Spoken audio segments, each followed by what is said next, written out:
You were one of the real architects of Reaganomics. Take a look at these 232, under Section 232, these tariffs that are being talked about. Is there an argument that those will actually be pro-growth for the economy, something that President Trump has said he wants? Absolutely not. This is the dumbest thing that Donald Trump has done yet, and there's a lot of competition. I've been involved in this steel thing ever since I was a congressman in the late 70s.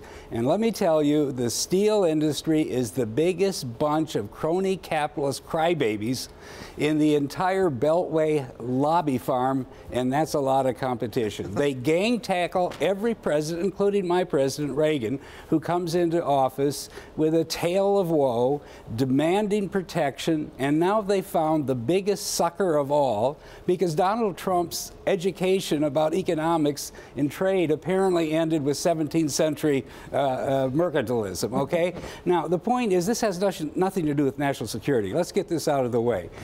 The DOD says it only needs 3 million tons of steel a year, and frankly, if we had a decent defense budget, much lower, we wouldn't need that. We produce 82 million tons. They've exempted Canada and Mexico. That's 10 more.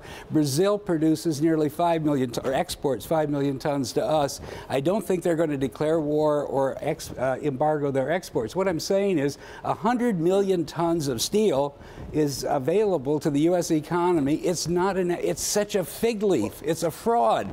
And I can't believe that anybody with a straight face could argue that there's a national security problem with steel. That's the first thing. Yeah. Now, the second thing is we do have a trade problem. 800 billion last year. Actually, 19 trillion of continuous deficit since 1975 in current dollars. But steel is the least of it. The entire steel trade deficit is 20 billion, 2% of the problem. And it's at the wrong end, and this is really important, of the supply chain.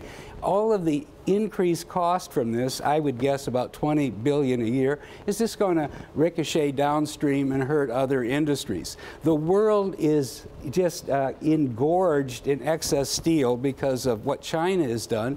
So we ought to leave well enough alone and address the real problem.